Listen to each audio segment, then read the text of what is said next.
Previously on the Infinite Escape Room. It's mad, isn't it? The cracks continue to spread. I have a perfect plan. So I thought, how about if I just stroll into the middle of the room, take my pants down, and pretend to tie my shoelaces? It's basically Hamlet, isn't it?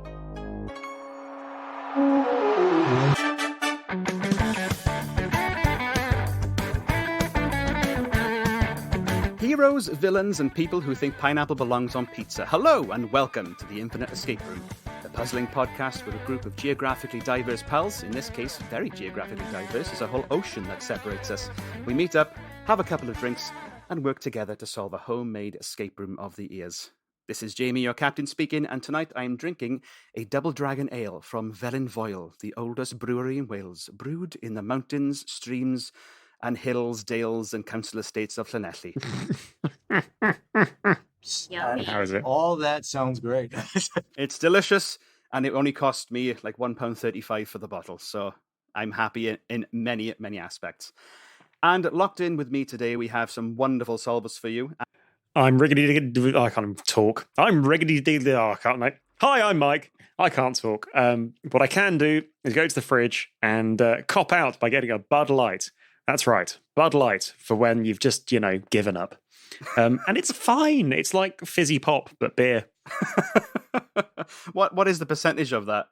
Is it a light? It is actually genuinely light, which is why I've gone to it. It's 3.5%, which you could give that to children.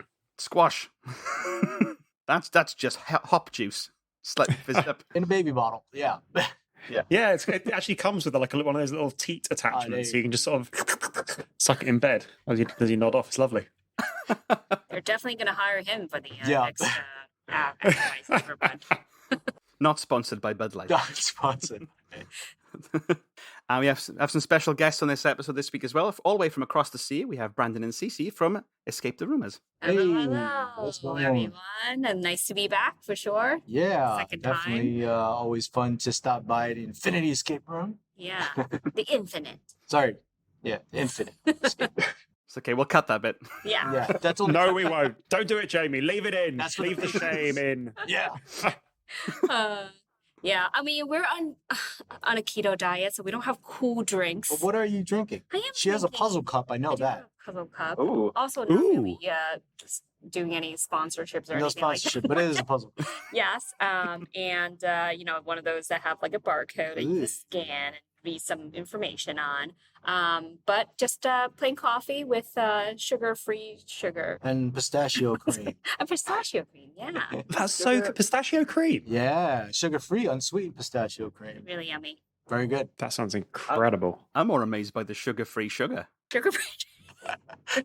I mean, that's just air or just gravel. Lint. Sugar-free sugar. I also have a sugar-free drink. So I'm a huge fan. Again, not sponsoring this, but I do love this beverage. But they it's can Reed's. sponsor back if they want to. Oh yeah, your choice. We love. And I don't even know if it's offered in the UK, but it's Reed's real ginger ale, zero sugar. Ooh. It has Monk. erythritol fruit is our favorite. and monk fruit extract. No sucralose or any of the other stuff that's a little bit unhealthy. not really good for you.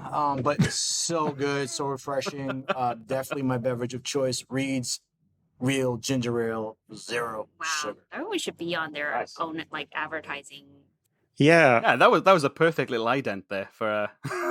Yeah, for people as well who obviously like hearing this with their ears. Brandon just did like a real it was right up with the camera. The branding was front and center. I mean, I was buying that advert. I was looking for the skip button on YouTube. Yeah, I I was so convinced that was an advert. I realized they're not seeing this. I just, I had to act it So out much just to give you passion for this. more oomph, you know? Yeah. So much pizzazz. Yeah. Right. And there was me implying that my beer was brewed in the Welsh equivalent of a trailer park, so I think that sponsorship has died already. Never mind. There's always other breweries to make fun of. This beer is delicious, by the way. This is why Brandon and Cici will get sponsors and we won't, Jamie. That is correct.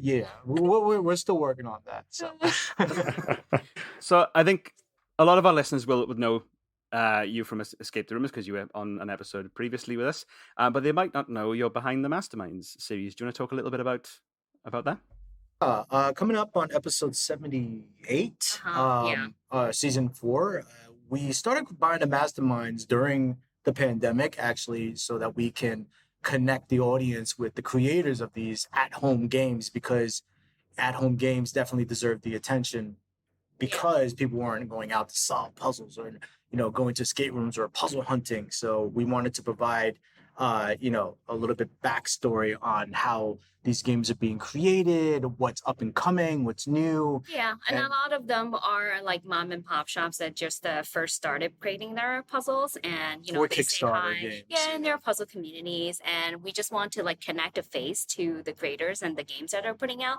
because a lot of people won't back a Kickstarter without seeing like who they are, to be like, oh, this is a scam, we're not gonna do it, or like they also don't have any previous like reviews or people that they can like reference to that they previously created games before, and also like what content the games are actually in. So when we have them on the show, we can kind of show the game contents and things like that. So as we branched out, like this is our season 4 of Beyond the Magic of Minds, we now bring out a little more extension of not just at-home games, but also escape room creators, more of a generic like topic over just at-home games, because we feel like the recent one that's coming up is going to be the longest escape rooms in the world, which is like Paradox Project in Greece, 3-hour games, and then also Palace games that have 100 minutes plus. And we want to know what the secrets are behind them, because they're award-winning escape rooms, and there's not that many out there that would create like long experiences. But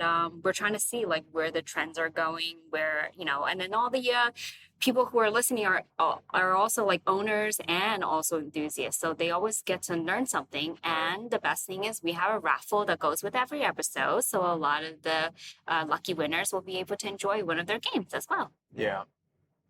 It's very cool. You guys are partly responsible for my complete lack of money.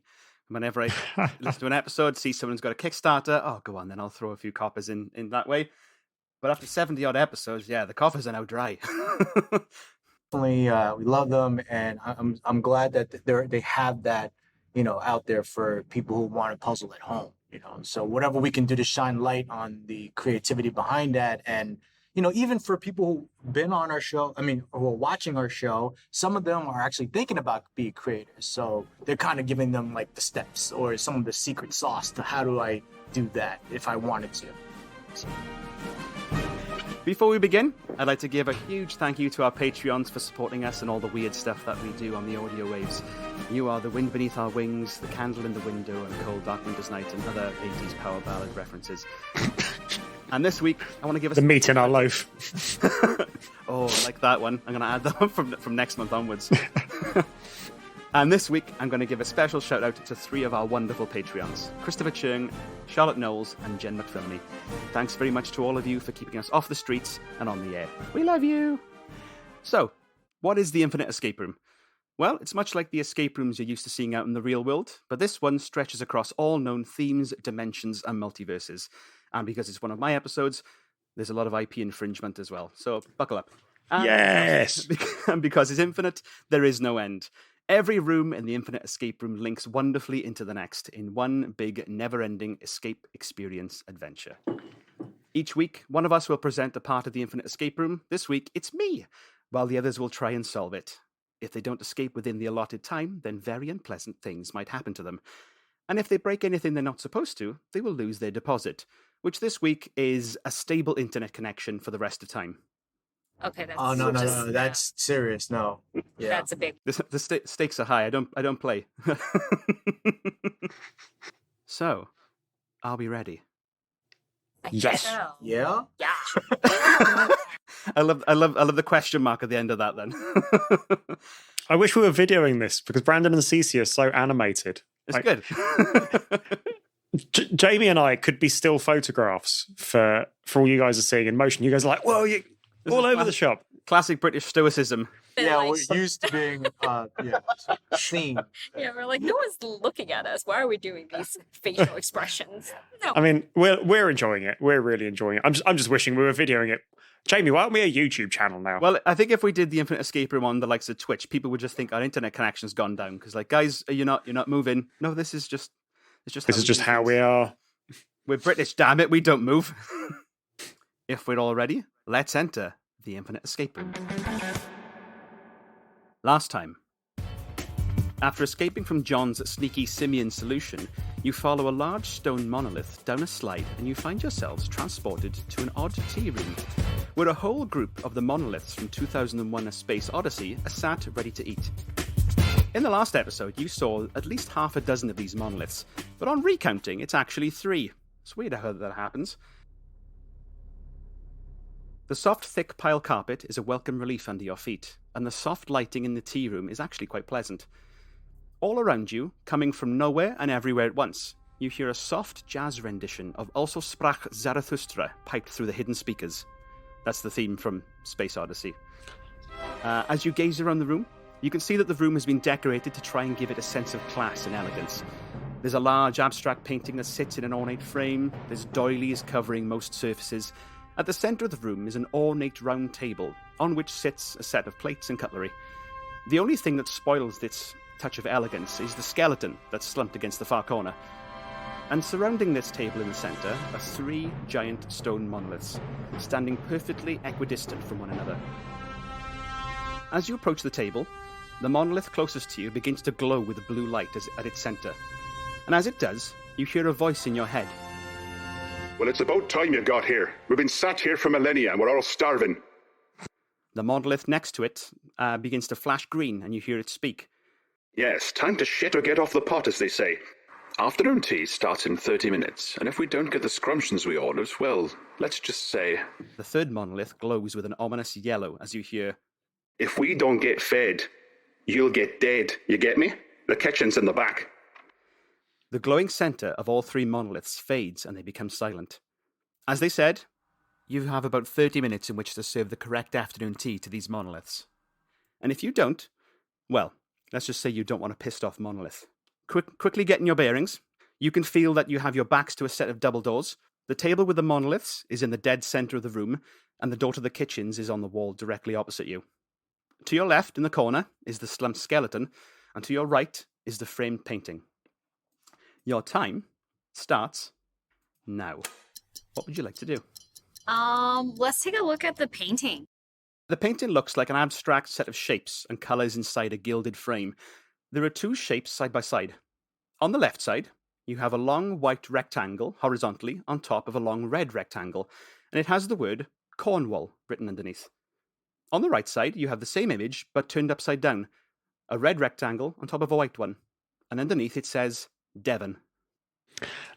I think I can explain this. Okay. So, we're in a tea room. There's a thing. Have you heard of cream tea before? Yeah, tea with cream in it.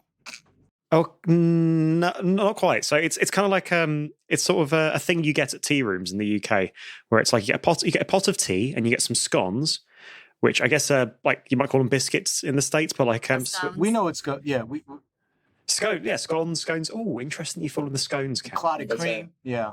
Yeah, clotted cream and jam. But Devon cream tea is where you have the jam on top of the cream, and Cornish cream tea is where you have the cream on top of the jam.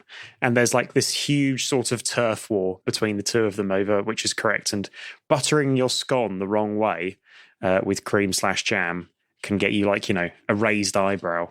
So I guess that's what the pictures are depicting, because the cream is on top of the red, which is the jam, and then vice versa. On the other side, the jam is on top of the cream. That's what I'm guessing. Okay. That sounds like a reasonable assumption.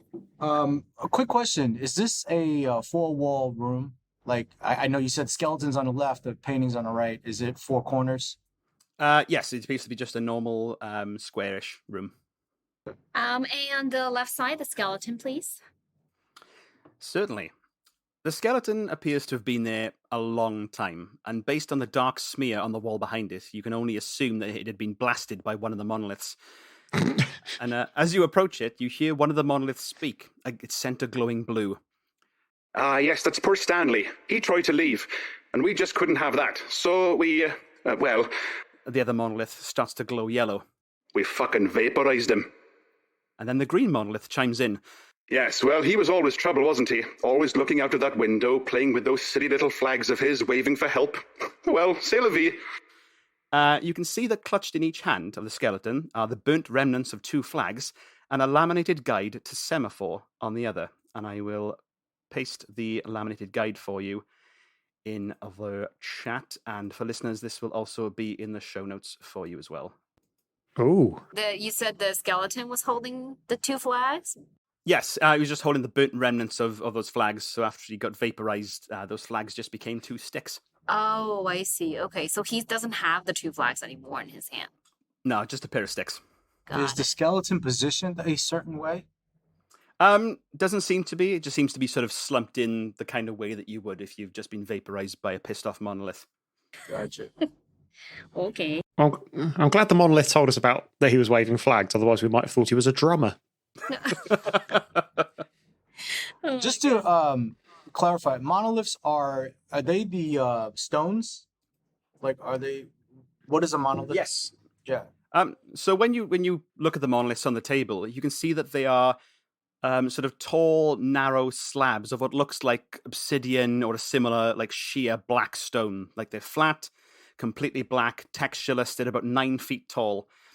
You do notice that whenever one of them speaks or makes a noise, you do see some words appear on them.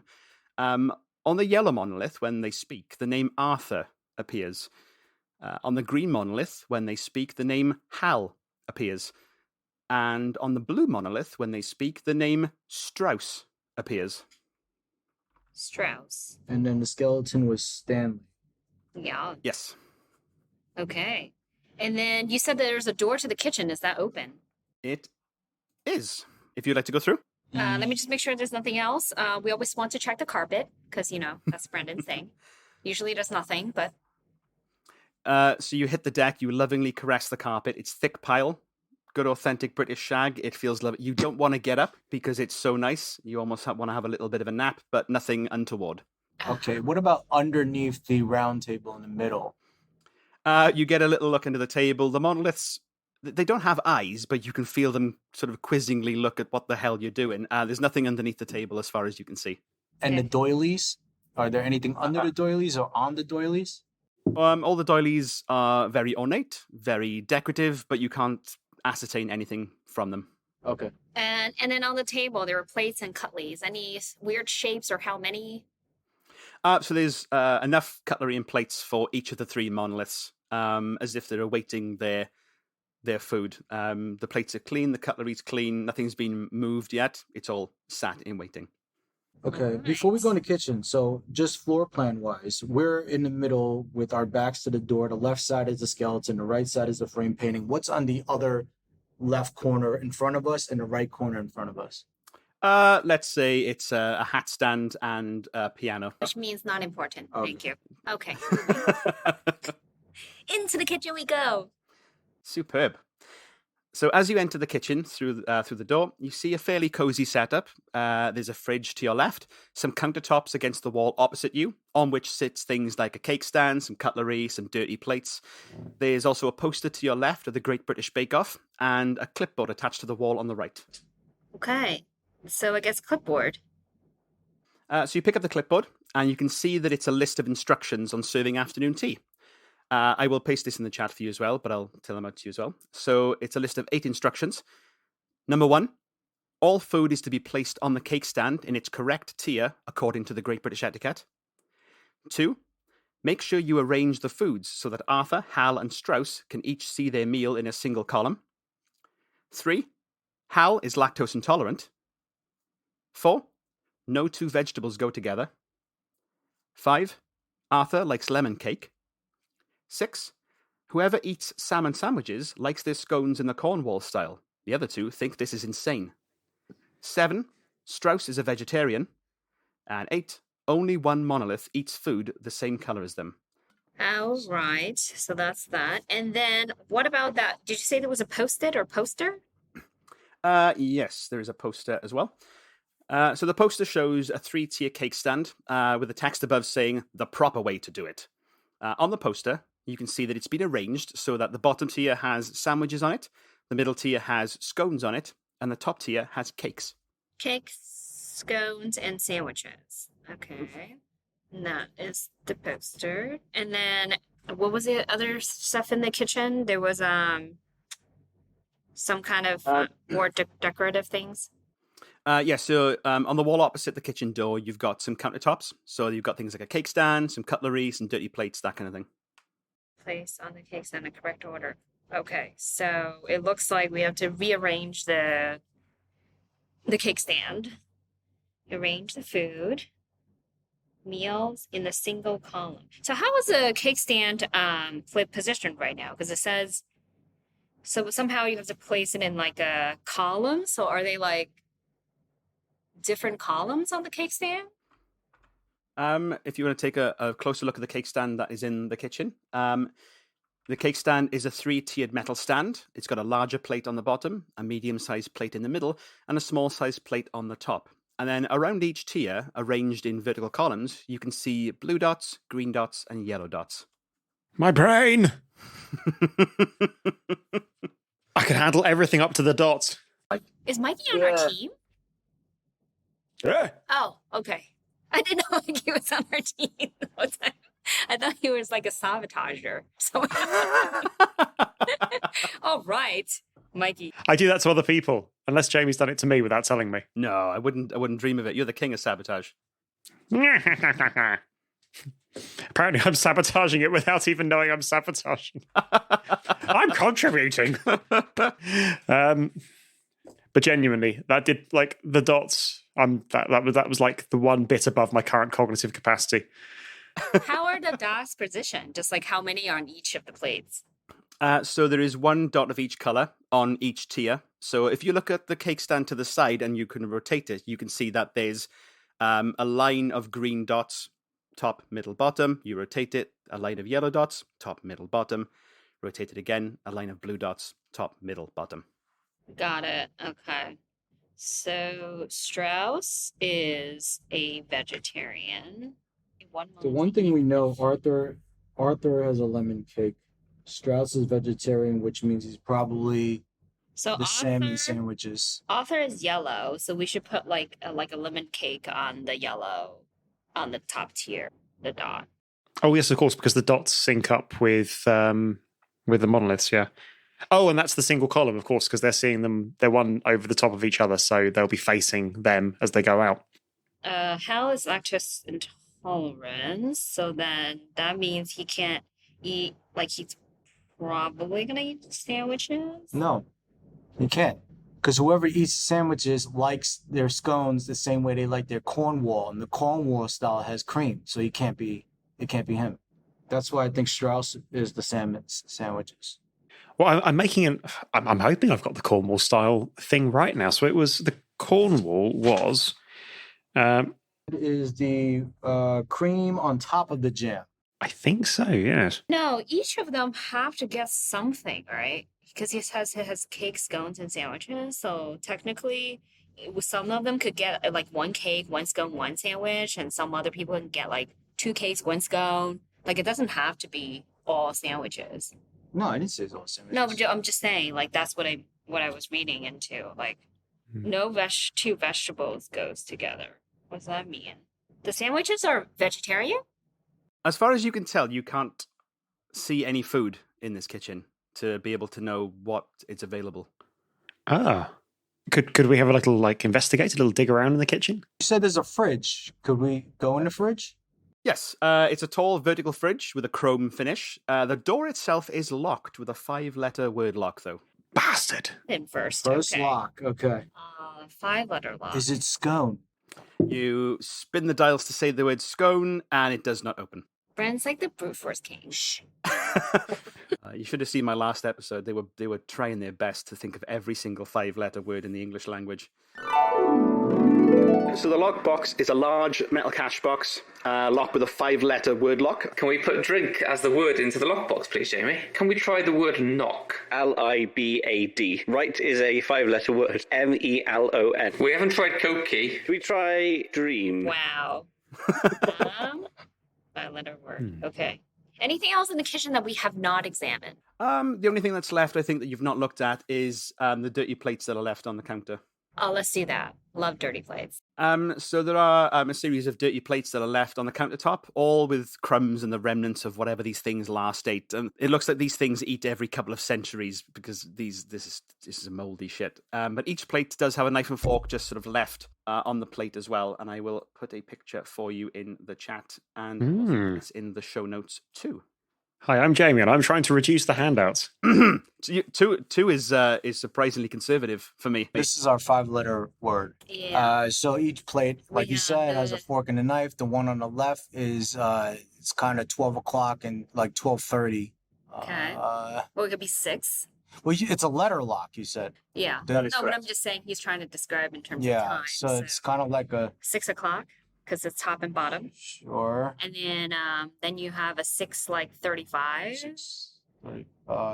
Then you have well, it depends on which one is the hour, which one is the minute. Then we can just go with it. So the first one, it's split in half, basically. You have the fork and knife forming a long line, Vertically. splitting the plate in half Yeah. vertically. If we say the fork is the hour, then it will be 6:35, and then the next one will be 10:35, then 9:25, and then 3:55. So I don't think it's numbers, though. Yeah, I mean, if you try and sort of make letters out of the shapes, but then, I mean, the closest, like the first one could be an L or an I, the second one could be like a bit of an A, maybe, but then after that, it all falls to bits for me. you gotta use the semaphore. Okay, let's do it. Oh! Nice. So let's see. All right. Let's do the first one. Hold on, let me pull this down. First one could be D. Here's the one that's like up and down. I think D looks relatively close. D, sure. Yeah, D.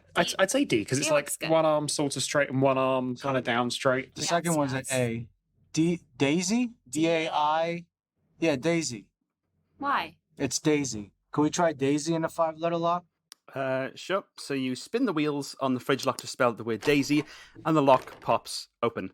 Yay. Hey! As you open the fridge, the little tune of Daisy, Daisy, give me your answer, do. Oh, Hal, of course. it plays out a little bit in a very ominous way. Inside the fridge, you can see there are 3 kinds of sandwich, 3 kinds of cake, and some scones that are filled with a layer of dairy-free cream and strawberry jam. Hello, Editor Jamie here. Now, you might have detected a slight hint of panic in my voice when I said the words dairy-free cream. Now, being a gentleman of moderate abdominal girth, I'm fairly well acquainted with the concept of what a cake is and what goes into making one. But this knowledge clearly didn't make it into the puzzle, as I'd completely forgotten that most cakes need butter, milk and cream to turn them into cakes. So imagine my horror when I realised I'd said that one monolith was lactose intolerant and then proceeded to load them up with cream-filled scones and cakes, breaking the puzzle. So this panic backpedaling was only moderately successful. I think I got away with it, but now instead I created this weird vegan cafe that also happened to sell cheese and salmon sandwiches. Jesus, can you imagine the TripAdvisor comments? Anyway, back to the show. Yes. When you bring them out, you can see that the sandwiches are cucumber, cheese, and salmon. And the cakes that you have are carrot, lemon, and Victoria sponge. So Arthur gets the lemon. What was it? Lemons, Victoria sponge, and Carrot cake. carrot. What's in a Victoria sponge? Stuff, eggs, flour, sugar, cake things. Layer jam in the middle. Hello, me again. Yeah, this is the point that I tried to cover for the fact that I'd messed up. And I don't think I did a very good job, but I don't think they noticed. So Sugar. Strauss has to get the Victoria sponge. What was it? Well, no, carrot cake so has you have cream in it. sandwich, cake, and then also, what's the third category? Scones. Just like regular scones all the way through? With dairy-free cream, I think it was, wasn't it? Dairy-free cream and strawberry jam. Oh, one is with dairy-free cream? All of them have dairy-free cream. Oh, okay. So they're the same. All That 3 are the doesn't same. help. Yeah. Strawberry. Okay. Okay. Got it. So let's see. So Hal is lactose, so he can't have the dairy cream, the strawberry. So he can't have any of the scones. So Hal can only have, what can he have? You can have cucumber. But Strauss is a vegetarian. Isn't this, Strauss is the other guy. Okay. So Strauss is going to have the cucumber and he can have the carrot. So I'm assuming the scones are some are placed with the cream on top, some with a jam on top. They all have cream on top and jam underneath. So it's like a sandwich kind of thing. It's got scone, jam, cream, scone. Okay, so then he can. I guess we could just flip one, couldn't we? Yeah. Don't tell the people of Devon, or Cornwall for that matter. Wars have been fought, blood has been shed. Yeah. So carrot cake, Strauss has to have the carrot cake because there's cream in the carrot. And what's his name already has a lemon cake. What? Yeah. And vegetarians love carrots. Yeah, that's why I put them there.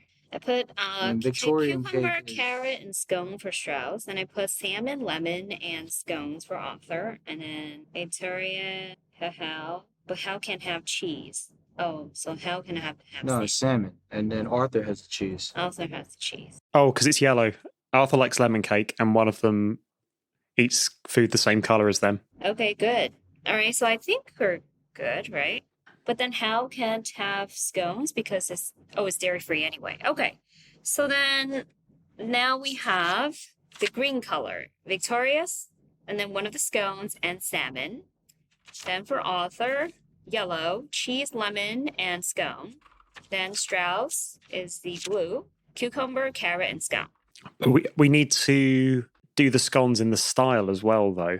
So it's got to be the Cornish and the Devon style have got to be the right way around because one of them has it in the Cornwall style, which means the other two have it in Devon.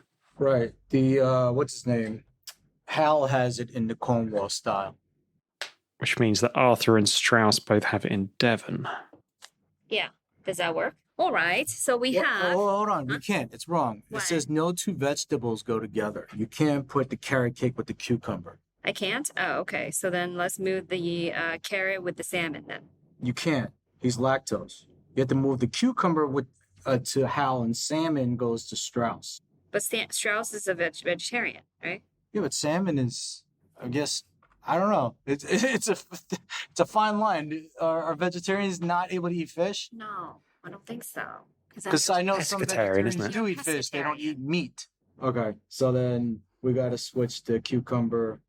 Oh, cheese and salmon. So salmon goes to Arthur. Cheese goes to Strauss. Strauss? Okay. There you go. And that means that Arthur is the Cornwall. Okay. Oh, we said Cornwall from Arthur before. So we just swapped the cucumber and the cheese, right? That's it. Yes. Okay. So let's run this. Hal has the Victorian. the scone, that's the Devon style, and the salmon. Then No, wait. cucumber. Oh, really? Yes. Okay, you say it then, because I have written So something Hal else. has Victorian sponge cake, scone, cucumber, the Devon style. Devon style. Uh-huh. Arthur has the lemon cake, salmon, Cornwall style. Strauss has the carrot cake, cheese, Devon style. Okay. So you arrange those on the cake stand. You wheel them out in front of the three monoliths, and in unison, all three flash red very angrily. And in unison, they shout at you to get back in the kitchen and do it right this time. Well, I had it with salmon with Hal, so that's why I got confused. I originally had it with salmon with Hal. Yeah, and then I had cucumber with Arthur. Is that not possible? I think it's safe to say that because you found the dairy-free cream for the scones, that the cakes as well are similarly dairy-free. Hark! I do believe it is the sound of someone trying desperately to cover their own ass. Oh, the cakes are dairy free, so it doesn't matter. Yeah, but you said that because You can't it's a put carrot with cucumber. Yeah, but that doesn't mean Hal can't get carrot cake, even if he's lactose, because it's dairy free. Mm-hmm. Is cucumber a vegetable? I think it might be a fruit. Seeds are on the inside. Technically, you are correct. The best kind of correct. However, that was not considered with this. I'm not that pedantic. It's in a salad. It's a vegetable. All right, so we are on the right track by not putting carrot and cucumber together. Okay, so I'm assuming that Hal is carrot. Wait, so you like the Strauss is cheese? Victorian. You like the cheese and the carrot and the scone. So I had Strauss with cheese and carrot, and the Devon scone, and then I had with Arthur cucumber, lemon, and the Cornwall, and then the salmon with Victorian Devon with Hal. So you wheel out in front of the monoliths. All three of them begin to flash red menacingly and say, Get back and get it right. I think it's a color thing. So Arthur likes lemon cake because Arthur is yellow, right? I think Mikey said something about that before. Yeah, I mean, that's my kind of my base assumption. I'm assuming cheese and lemons are both yellow. Right, so that means Hal is cucumber because he's green. No, but that's his assumption. It's not stated in the list. Yeah, I know, but okay, if all the cakes are lactose dairy free, then it doesn't matter who gets what, right? We just know that Arthur gets lemon because he likes it, and it's specified in the instructions. Okay, I need a styling. Oh, and only one monolith eats food the same color as them. I guess that could be cucumber, couldn't it? Maybe. I'd instantly assume that it was lemons and yellow. Eats food the same color as them. Only one though. Oh, okay. So then forget it. That's done. So it's still lemon and cheese though. So Arthur is done. Lemon and cheese. Devon is done. So you're still saying lemon and cheese? Well, because he eats only his own color, which is lemon and cheese. Oh, okay. And Hal can't have the cheese because he's lactose intolerant, which means it would have to be Arthur or Strauss anyway. And Hal can't have cucumber because that is his color, which means he gets the carrot cake. Yes. So Strauss gets the Victorian cake, and then what's left? Salmon and what's the other thing? Salmon and carrot. Oh, cucumber. So Strauss gets the cucumber. Strauss is a vegetarian. That scans. All right, I think I have it. So then you have carrot and salmon. Salmon. Okay, I think I have it. So Arthur gets the lemon cake and the cheese Devon style and scone Devon style. Hal gets the Victorian cake. Hal gets the carrot cake and salmon Cornwall style. Strauss gets the Victorian cake and cucumber Devon style. I hope that's not what I said the first time. Okay, so just to double check. So on the yellow dot, you've got cheese, lemon, and a scone. Which way is the scone for you? Okay. Lovely. And Hal, the green dot, you've got salmon, carrot, and the Cornwall style. And then for the blue dot, you have the cucumber, the sponge, and the Devon style. You put those on the tiers of the cake stand, and you wheel them out in front of the monoliths. There is silence for a brief moment, and they begin to eat. Hey! If you can call it eating, it's almost like the food dematerializes atom by atom and flies into a small void in the center of each monolith.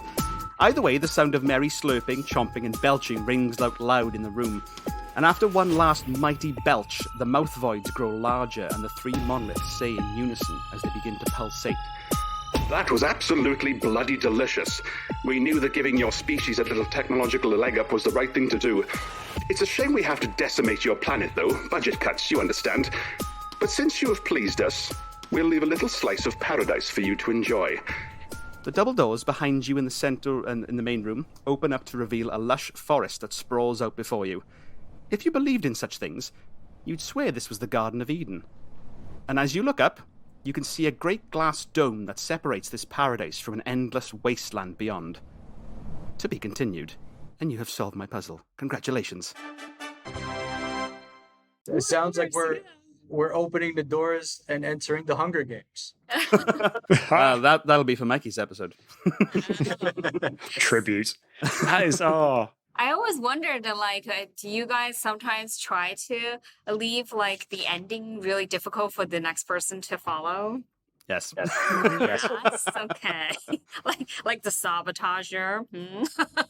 Yeah, and more often than not, we just sort of hand wave it away in the following episode. Just suddenly you blink and you're in the ocean. No, that's the weak way out. You've got to really gum it together, really badly, duct tape it together. That's the way it's got to be. And now, for some reason, I want scones. Thanks, Jamie. And it's something I can't have. You're welcome. Jamie, how long do we have left on the timer? You had 39 seconds. Jesus. But you were there. You were almost there. So I didn't want to give you any additional pressure. But you did really well. Yeah, I forgot how thorough you guys were in searching the room. You guys are pros, you know exactly what you're doing. So you found all the little tidbits to finalize the deduction puzzle. I was hoping that you wouldn't have spotted that initially and would have had to go back and get it. Luckily, you didn't spot the lock straight off the bat. Otherwise, you would have clocked the semaphore puzzle immediately. Fair play connecting those dots. I had not made that connection at all. And you were just like, semaphore. Brilliant. Like, I think it helps to also have played audio escape rooms before, which I think some of your audience probably doesn't really like and haven't like played the as much as we have like with the audio games. But it definitely opens up our imagination and also like where we place things. And now we know like to like draw it out and play. But there is a company that because you were saying how extensive we searched. We played games like that this we one had we to were extensively confined. search and things that are underneath the table or like in the cracks of the chairs and no, but The carpet. once I realized that when he was saying like certain parts are just like decor stuff, you just don't want to spend time on it. You're like Yeah, There's that's what I nothing there. mean. We're more confined to and more directional in this game. Yeah, you'd be surprised how often like you'll mention some innocuous piece of scenery as part of an episode, and then for the next 20 minutes they will obsess over that one thing. Like, what if we kick it? What if we lick it? What if I wear it? What if I turn it upside down? Like, it's just set decoration. Please stop. But But that's the fun part for being a game master. Like, then you can do so much. You can yeah, but you definitely go down a rabbit. yeah. You were like, I made the skeleton dance. Now he made this shape and this shape with his hands. Then people are going to start thinking, like, what is it? Is it a clue? Oh, gosh. Yeah. Anything you want to plug before? Oh, for us. Yeah. Website, always escapetherumors.com. Our social media is also Escape the Rumors. And also the way we spell our name is Escape the Rumors. No spaces, all caps with a small ERS. We recently had our tour. We recently visited Doors of Divergence in Brooklyn. Great game if you're ever making it over to New York. Just because it's a local one, we want to give it a shout out. Yeah. We're heading over to Barcelona and Next week, and Spain and Italy and France. I'm going to try to visit a couple of places there as well. Yeah, not really escape room related this time, but we play a few, but we're trying to get a little more travel in there as well. But so I think you can definitely follow us on our social media and also our story usually is where we tag our travels. So you can definitely follow us there and then tune in. Was it tomorrow? Behind the Behind Masterminds. the Masterminds. Well, yeah. I don't know. Tomorrow, but every other Friday yeah. at 4 p.m. 4 US New York time. Thank you so very much for listening. Don't forget you can subscribe to us on all your podcast or streaming services of choice, as well as on our website, www.theinfiniteescaperoom.com. You can also follow us and get in touch via Facebook and Twitter. Just search for The Infinite Escape Room on Facebook, and we're also at tia_podcast on Twitter. If you enjoyed the episode, and I really hope you did, I'd be very much obliged if you could leave us a review. It's a huge help in getting more people to find out about us. So if you're on iTunes or Facebook or anywhere that lets you review podcasts, please consider saying nice things about us. Or if you'd like to support the podcast for as little as £1 a month, then why not consider joining our Patreon? Head on over to patreon.com/theinfiniteescaperoom, where you can listen to episodes before they're released to the public, get your name yelled out on the show, and get exclusive access to our Discord community. We love you lots, and we'll see you next week on The Infinite Escape Room. Bye-bye! Bye. Bye.